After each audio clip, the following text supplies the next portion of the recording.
in a recent chapter that's in your syllabus. What I'd like to talk about today is mechanisms of recruitment of inflammatory cells to the nervous system and the way that we approach this question with a variety of animal models and with one particular group of molecules as our focus.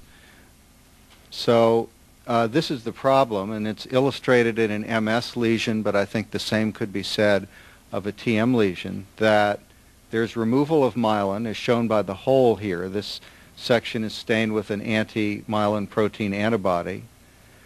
Where the hole was, or where the myelin was, there's replacement with a large population of inflammatory cells that can be stained with a variety of different antibodies. All of these cells are macrophages, and macrophages are primarily what I'm going to talk to you about today. There's a minority population of T cells, which they're smaller, they're lighter, but there's also many, many, many fewer of T cells. So I'm mostly going to talk to you about the macrophages, which come from two different places. Some of them already live in the nervous system and differentiate and become activated so that no longer are they quiet resident nervous system cells, but they become highly activated macrophages. But a substantial portion of them, as you saw from previous speakers, come from the bloodstream. And so the question then comes, how do these guys get into the lesion? If we take a more close-up view of them, it's clear that they're very, very highly activated. This is a later active MS lesion, and it's clear from what they can do in vitro and from study of a variety of animal models that these guys are major contributors to the destructive lesions that we find in TM and other related conditions. So we'd like to know how to modulate their entry into tissues if we possibly could. In order to understand that, we have to understand something about how they get there. What are the molecular signals that get them there? Now, for many years, people have been interested in what are called leukocyte chemoattractants. Chemoattractants can be thought of as pheromones that cause cells to move in a particular direction. So they don't just cause the cells to jump around at random, but to move in a very purposeful appearing way. Now, you've heard a lot about different kinds of inflammatory cells, and the two populations of inflammatory cells we think about the most, other than T cells, are the monocytes, which give rise to macrophages. Monocytes are what you find in the bloodstream, and neutrophils. Neutrophils are the most nonspecific inflammatory cells in the body. So if I'm working outside in the garden, as I'm occasionally forced to do, and I in some way injure my finger, get a splinter or something like that, as I usually do, then my finger is going to swell up and turn red, and there will be some pus. And much of that is caused by neutrophils. And so one question that's occupied people for many, many, many years is what causes the neutrophils to know to leave the bloodstream and go into this lesion? There are many things that can cause neutrophils to do that. Some of them are molecules you've heard about before, like C5a, which is part of the complement system of proteins. Others are non-protein mediators of inflammation, like the leukotrienes. And some of them actually come from pieces of bacteria themselves. So there are all kinds of things that can cause either monocytes or neutrophils, more or less non-specifically, to come into an area of tissue injury. The real question is, if you find a very, very specific subpopulation of inflammatory cells in a given type of lesion, how is that specificity achieved? How does the lesion tell the cells to leave the bloodstream and come in a relatively specific way? And as I'm going to show you on the next slide, there are two categories of molecules that are involved in events of cells leaving the bloodstream and going into tissue. The first category are called adhesion molecules, and the second category are the chemoattractants. And just as we have many, many, many different populations of white blood cells to respond to many, many, many different types of environmental challenges, we have many signals to achieve specificity. Some years ago, actually almost 8 years ago, two different investigators in two different places, one group at Harvard, one at Stanford, proposed that there would be a kind of an area code which would be established for each event when a leukocyte left the bloodstream and went into tissue. And the area code is defined by interaction between adhesion molecules on either the leukocyte or the blood vessel cell, the endothelial cell. And the adhesion molecules come in two flavors. Now, first of all, you have to realize that these white blood cells circulate around the body continuously at a very, very rapid rate. And under normal circumstances, they are incredibly non-sticky towards the blood vessel cells. They just go by rapidly, and it's almost impossible to get them to stick. So simply the fact that they become sticky indicates changes in both the endothelial cell and in the white blood cell, the leukocyte. And the way they become sticky is by expression and activation of these molecules on the leukocyte and these molecules on the endothelial cell, which specifically stick to one another. These guys initiate the stickiness, and these guys terminate the stickiness by making the leukocyte not only become a little bit sticky towards the endothelial cell, but actually to stop in the flowing bloodstream, stick very strongly to the endothelial cell, and actually then the leukocyte flattens out. In between those are those chemoattractants. The chemoattractants are not tethered to the different cell membranes, but actually float around in either in the bloodstream or in the tissue and bind to specific receptors on the leukocyte. And they transform this kind of loose stickiness into this very, very, very tight stickiness.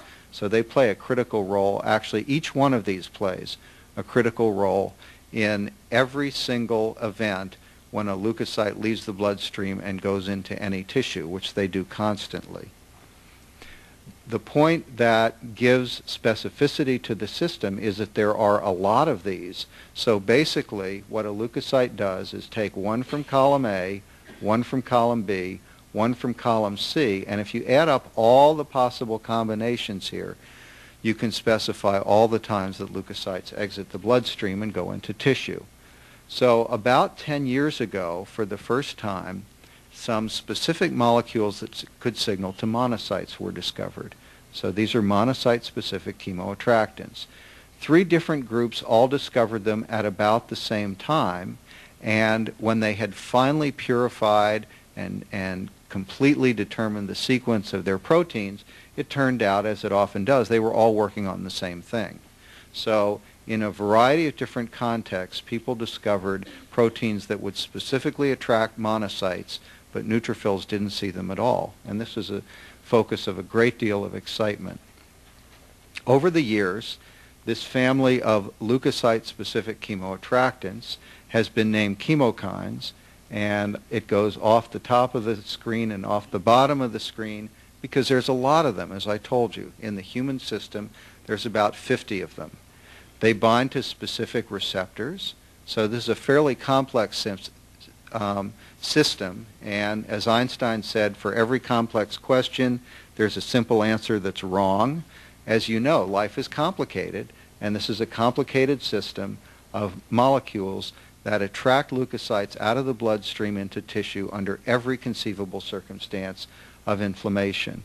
Fortunately, in the case of monocytes in the nervous system, things may be a little bit simpler, as I'll try to show you in the next few slides, showing some of our work. And what we're going to focus on is a molecule called CCL2 under the new nomenclature, but under the old nomenclature, MCP-1, monocyte chemoattractant protein 1, the first described monocyte chemoattractant. And it binds to a major receptor on monocytes that's called CCR2. So L stands for ligand, which is a soluble protein, and R stands for receptor. Those are mostly the molecules I'm going to talk to you about today. So just to recapitulate the various biological associations of chemokines, the way that we think chemokines work is the following. Remember that there's a cell out here that is moving past this area in a fraction of a millisecond. So the signaling to this cell has to be astoundingly rapid to let it know that there's something going on here. So how is that achieved? If there's an area of inflammation below the vasculature, and this is the layer of blood vessel cells, and it's a single layer of endothelial cells. Under that is the basal lamina, which you just heard about, that gets digested by matrix metalloproteases. So if there is inflammation here, chemokines are produced. They diffuse over to the endothelial cells, which take them up, and then the endothelial cells do a smart thing, which is immobilize them along the surface of the flowing blood. If any cell comes along here and is slightly activated and recognizes some of the endothelial adhesion molecules, it will slow down so that no longer is it whipping along like that.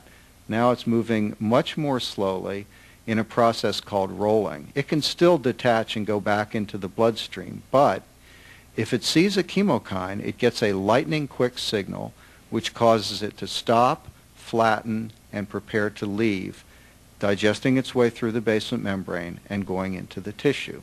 So that, in a sort of microscopic view, is what chemokines do. After that discovery, again, it was proposed that chemokines direct the trafficking of all the white blood cells throughout the organ, or throughout the organism under all circumstances, and some very, very beautiful experiments were done to show that that turns out to be correct. Many of these experiments involve deleting the genes for specific chemokines, either chemokines or their receptors in mice, and investigating the mice to see if there was any change. Some of the chemokines seem to be involved in organizing tissues in the immune system, such as lymph nodes.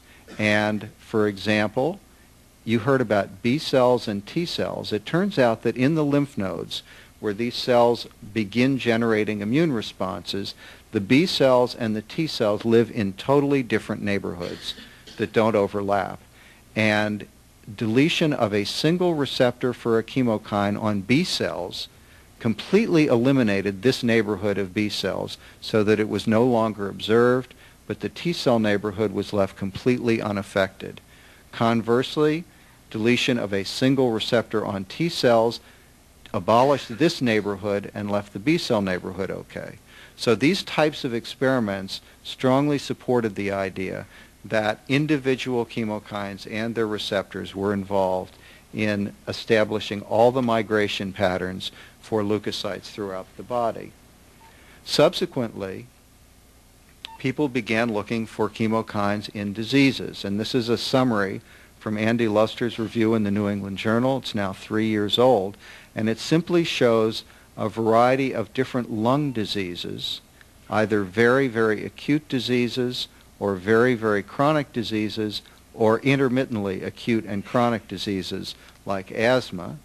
And under every situation, if you have acute inflammatory cells like neutrophils, you have chemokines in the lung that signal to neutrophils. If you have chronic inflammatory cells like T cells and monocytes, you have chemokines that signal to chronic inflammatory cells. Now, in the case of transverse myelitis, we're interested primarily in these types of cells because these are the ones that cause that disease. And although neutrophils and eosinophils are found in Devick's disease, the major guys in transverse myelitis, under most circumstances, are likely to be these.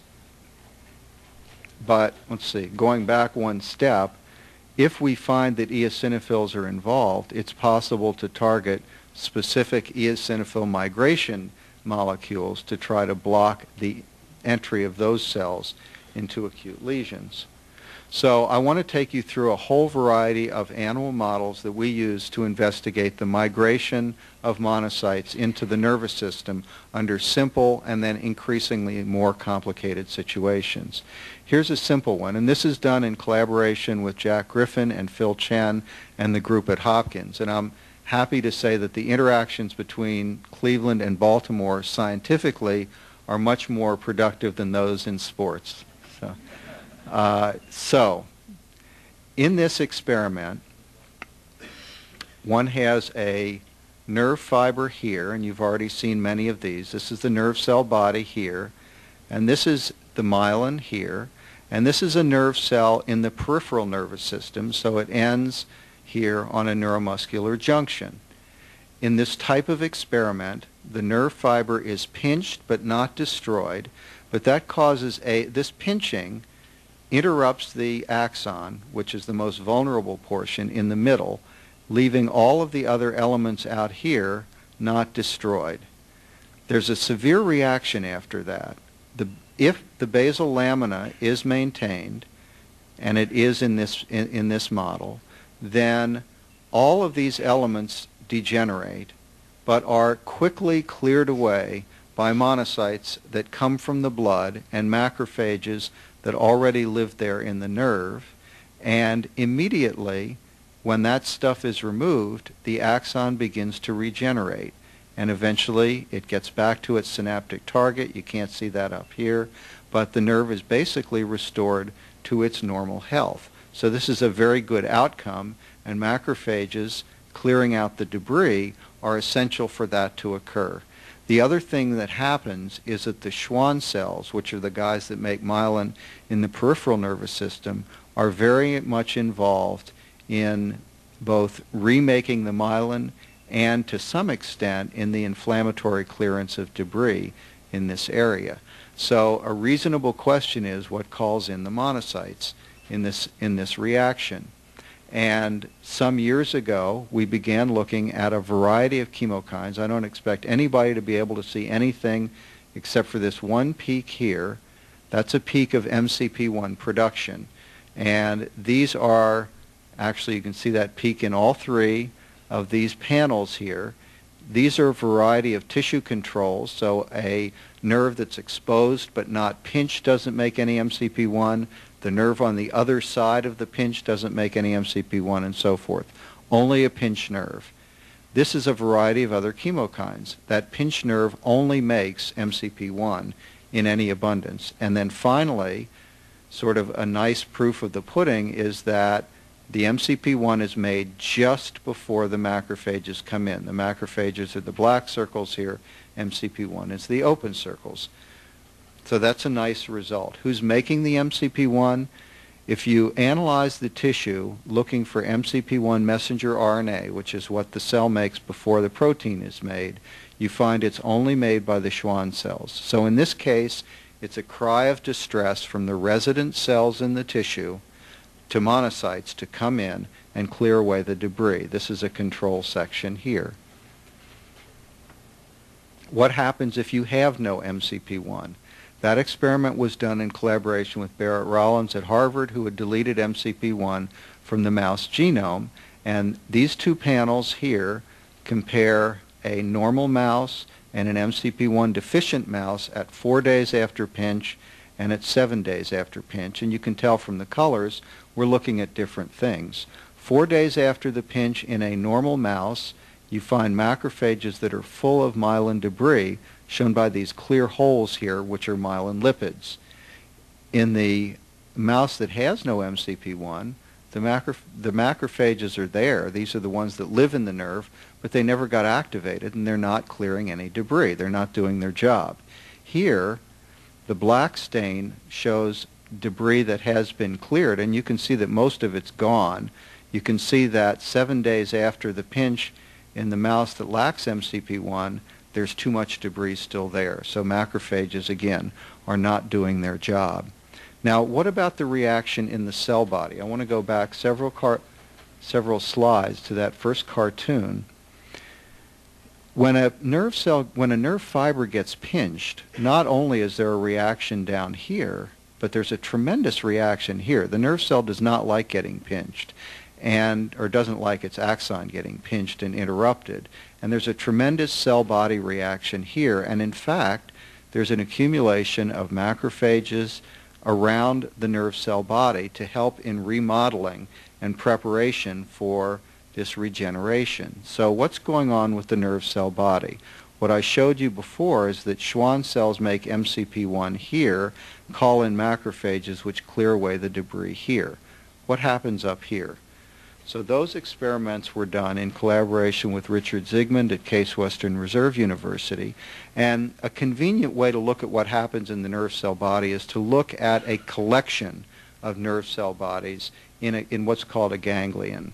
And Richard, for many years, has studied the superior cervical ganglion and has studied the reaction of these nerve cell bodies to clipping of the nerves that come out of that ganglion, the internal carotid and the external carotid nerve. So this is the superior cervical ganglion, and we're going to look at what happens when you cut these nerves. What happens is there's abundant production of MCP-1 message, again, in that area, and this is flipping the ganglion on its side. So here is the exit of one of the carotid nerves, and here's the other one. Only around that area where the nerves were clipped do you see these great big bright accumulations of MCP-1 message. These are a variety of tissue controls, either unoperated ganglia or probes that shouldn't work, and in fact they don't. So there's a very brisk production of MCP-1 in that nerve ganglion. It turns out that the nerves that are making, or the cells that are making the cry of distress here, are the neurons. These are very, very distinctive by their morphology, and all the MCP-1 grains sit over the neurons. This is a blow-up of this area here, and you can see that right nearby is a blood vessel that is surrounded by monocytes that are coming in to remodel this tissue. This is only 6 hours after the transection of those nerves. Just as I showed you in that first cartoon, the protein doesn't sit here in the nerve cells where it wouldn't do anything. The protein is secreted by the nerve cells, floats over to the blood vessels, and becomes stuck to the inner surface of the blood vessel so that it can talk to the passing leukocytes, which is how they get the signal that something has gone wrong here, leave the blood vessel, and come into the tissue. So if one stains for the MCP-1 in those ganglia, you see it in the blood vessels, and this is a stain for a blood vessel protein. This is an antibody that shouldn't work, and it doesn't. Again, you have to ask the sort of final question, what happens if you have no MCP-1? So again, these mice were provided by Barrett Rollins from Harvard.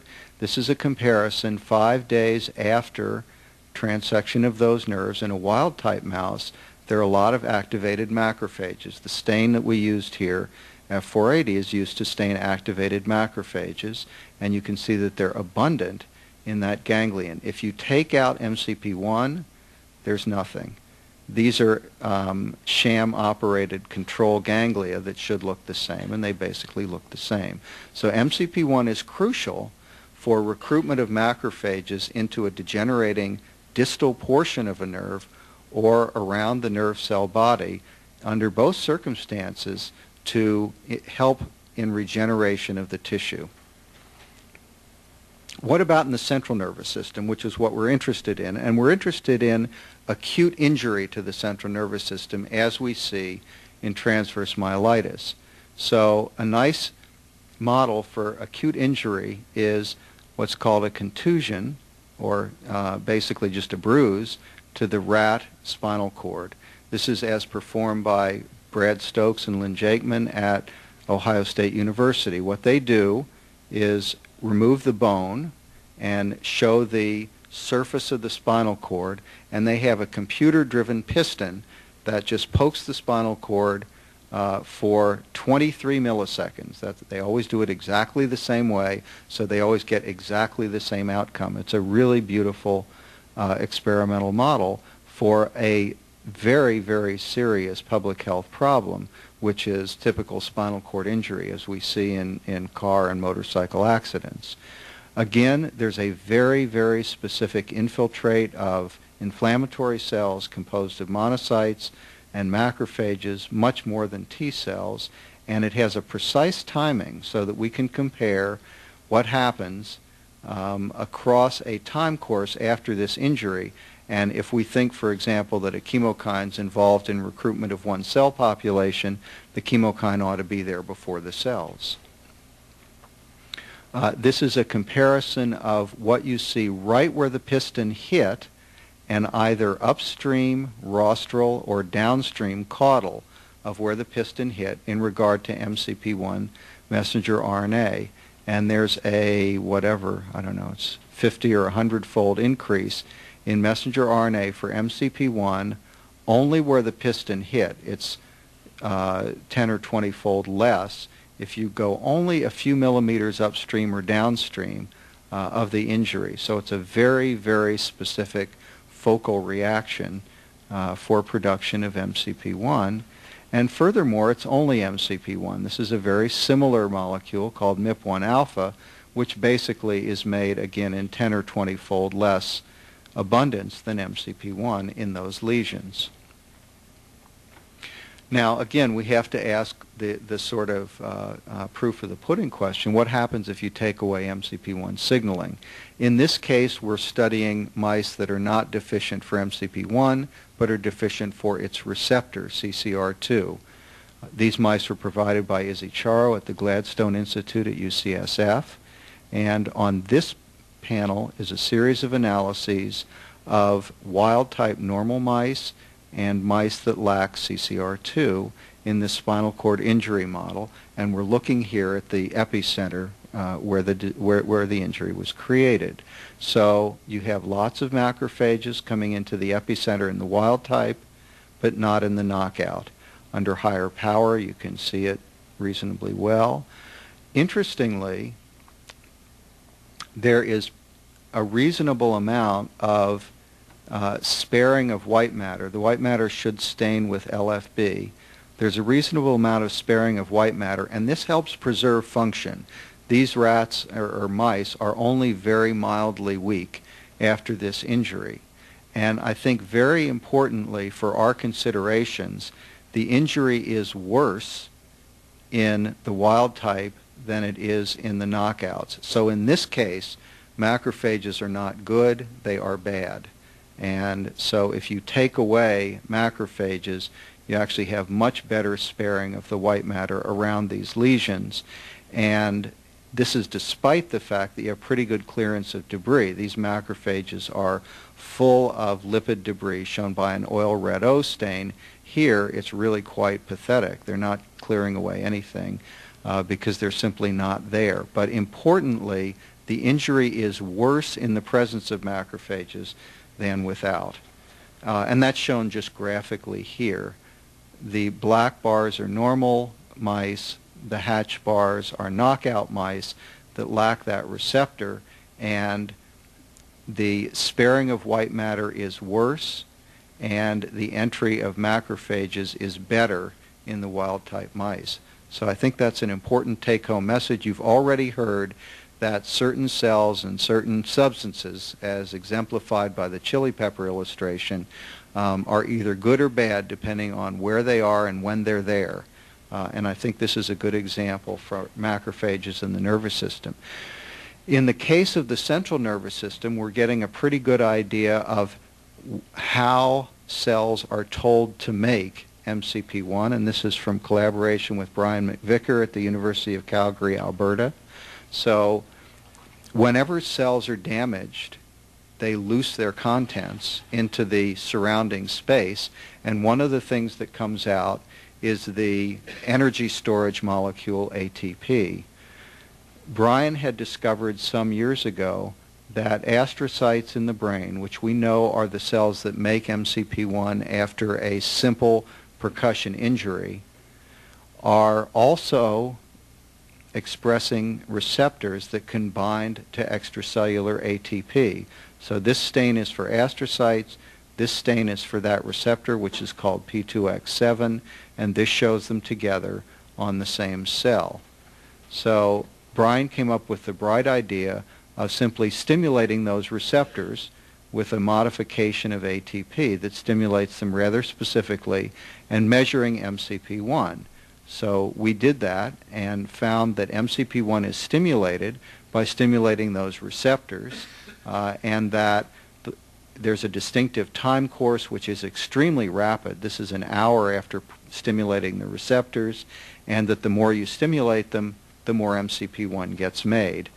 And then again, as a sort of proof of pudding experiment, in collaboration with Wei Yong at Calgary, Alberta, a lesion was made in the cortex, and MCP-1 message was monitored after that lesion. CTX means cortex lesion. This is just a picture of a rat brain up here, which I guess you don't have to see. And if you block the receptors or block the signaling from the receptors, you block the production of MCP-1 by more than half. So there's some idea from the trauma situation of how MCP-1 gets made and what it's doing. And it's quite different depending on whether you're talking about certain kinds of peripheral nerve trauma or central nervous system trauma. Now, let's try to get to MCP-1 and its complex functions in autoimmune demyelination using the circumstance of MS or EAE. So, in MS, there's a real confusion about what MCP-1 is doing. The reason is that you can find lots of MCP-1 on astrocytes in MS brain lesions, so maybe it's bad. On the other hand, we measured MCP-1 in the spinal fluid of MS patients with attacks, and we found that of all the chemokines we measured, which were many, it was the only one that was reduced. So that seems strange. Maybe MCP-1 is actually playing a good role in MS. In order just to see if we were right, since that was such a surprising result, we asked whether it was reduced only temporarily during the attack, and we found that MCP-1 was indeed reduced only temporarily during attacks, so that then it came back up again. So that there's something about the situation immunologically in the nervous system of people with MS that causes MCP-1 to go down temporarily during attacks and then to come back up again. What about in the experimental model, where it's possible to do many, many more experiments? First of all, it's clear that MCP-1 gets made in the nervous system during attacks of this disease. We and at least 4 other groups have found exactly the same thing. And it also seems as though MCP-1 might be a bad guy in this model because anti-MCP-1 antibodies suppress relapses of EAE in mice. However, there's some suggestion that MCP-1 might be playing a much more complicated role, and that has to do with the fact that MCP-1 sort of inconveniently does more than just attract monocytes. It also helps regulate the behavior of T cells. And in particular, there's a large body of literature showing that MCP-1 helps drive immune responses in a Th2 direction. And as you've heard from other speakers, Th2 type of immune responses may be suppressive and beneficial in the situation of inflammatory demyelination. So it's somewhat confusing to try to understand what MCP-1 might be doing in EAE and ultimately in MS or transverse myelitis. Is it more important that it's calling in monocytes, or is it more important that it's regulating T cells? And this is a fairly urgent question because drugs are coming down the market, or down the pike, I guess, not quite onto market, that can block either the production of MCP-1 or its binding to the receptor. So it really is important to try to understand what this is doing. Most importantly, I think, Barrett Rollins and his colleagues reported in Nature last year that MCP-1 deficient mice really can't generate Th2 responses very well, putting MCP-1 right in the middle of what might be beneficial responses in MS. Furthermore, Bill Karpus and Brian Fife showed that in mice that lack the MCP-1 receptor CCR2, EAE cannot be induced. So again, MCP-1 plays a complex role in inflammatory reactions, and that led us, along with Barrett Rollins, Duren Wong, and my lab, to study MCP-1 in how it regulates EAE using the MCP-1 mutant mice. In order to do the experiment in the most careful way, we backcrossed the mice extensively onto a defined genetic background, and then we studied the knockout mice and their normal control littermates so that there would be no confusion from mixed genetic inheritance. and we induced EAE as people typically do in this model. So I just want to go through with you what the possible outcomes would be from deleting MCP-1 and studying EAE. One possibility is that we wouldn't see any difference because MCP-1 has a whole series of look-alike MCPs in the mouse and in humans, MCP-2, MCP-3, MCP-4, MCP-5. Maybe there would simply be functional replacement of MCP-1 by another MCP, so we wouldn't see anything. Another possibility is that the other MCP would call in monocytes. Lack of MCP-1 would lead to defective Th2 responses, and we get horribly severe EAE, much worse than seen in normal mice. Another possibility was that MCP-1 was the only major monocyte recruiter, or was essential for monocyte recruitment in this disease, and we'd have less serious disease. And again, a third possibility was that we simply would not see any change at all. Here's what we did see. What we saw was that normal mice get much, much worse EAE than mice that lack MCP-1. This is the MCP-1 severity curve. You can see that the mice got sick much later and much less sick. This is barely detectable sick. This is almost dead. So MCP-1 seemed to be involved importantly in the severity of disease. Going along with that, there was much less inflammation in the MCP-1 knockout spinal cords than in the wild-type spinal cords, many fewer lesions, many smaller lesions. If you count the cells in the brain by harvesting the cells and running them through a specialized counter that can tell you what type of cells you've got, what you found was in the wild-type mice, a huge number of macrophages had come in, but in the knockout mice, no macrophages came in. The macrophages that were already in the brain were not changed in any way by the absence of MCP-1. Those cells are shown here. And in fact, in the knockouts, we got a higher percentage of some types of T cells shown here versus here than you saw in the wild-type mice. And that's simply because if you take away all the macrophages, the percentage of T cells automatically goes up because they're just a higher fraction of what's left. The numbers of T cells in the brains of the two mice, when we counted the T cells directly, were exactly the same. Again, we looked at all the other MCPs just to make sure that there was no difference, and in fact, none of them were changed. It can occasionally happen that if you take one gene out of the mouse genome, and another one can restore that function, the other one will be upregulated in compensation. That did not occur in these mice. And we also wanted to know whether there was any change in the ability of these knockout mice to generate T cells that could cause disease, because we're blaming this all on the macrophages. In order to do that type of experiment, you prepare T cells from either the wild type or the knockout mice after immunization and put them into another mouse to see whether those T cells can cause the disease all by themselves. And what we found was that T cells from the knockout mice cause perfectly good disease in wild type mice. So when you put the T cells in, the T cells themselves can call in macrophages and cause disease. This is the line that shows the severity of disease in wild-type mice that got wild-type T cells. And this is the line that shows what happens when you put wild-type T cells into a knockout mouse. Nothing happens. The animal doesn't get sick. So the problem is not with the T cells. The problem is with the host and probably with the monocytes and macrophages.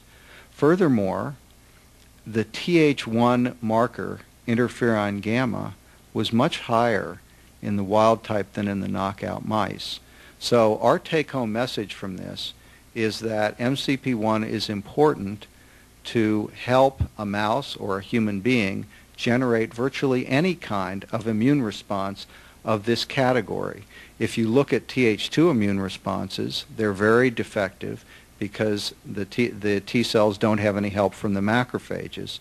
In this case, we're looking at a Th1 immune response, and that's equally defective, again, because the T cells have no help from the macrophages. For anybody who is looking carefully at this number being smaller than this number, this is a real-time PCR experiment, and what this means is that you began to detect message at lower cycle numbers in the wild type than in the knockout mice, and this ends up being about a 2-log difference.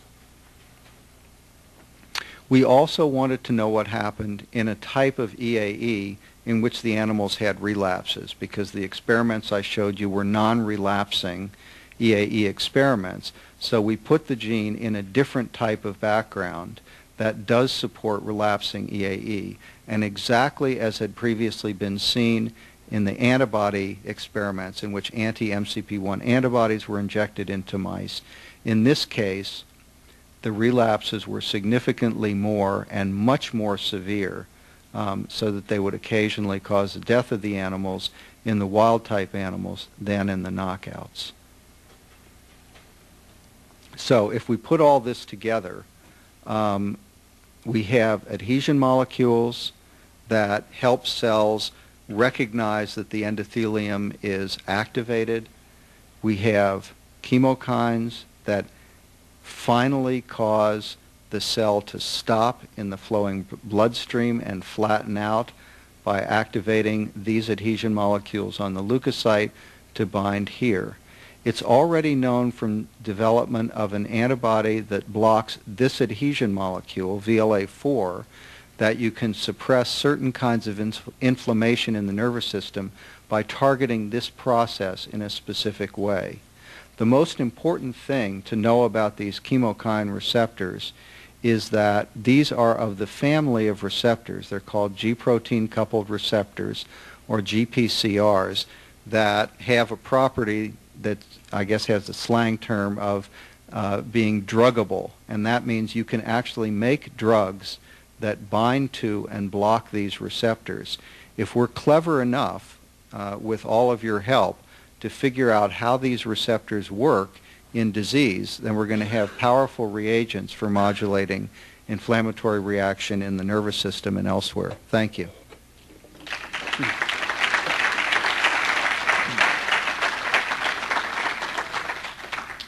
And adjacent glial cells.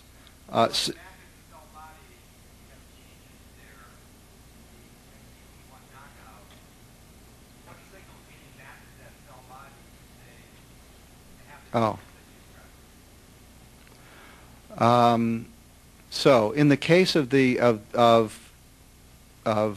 mechanical injury to the central nervous system, we're thinking, as I mentioned, about ATP signaling to P2X7 receptors on astrocytes, signaling to MCP-1 production, and that appears very strongly dependent on ERK1/2 MAP kinases, and selectively dependent on that signaling pathway.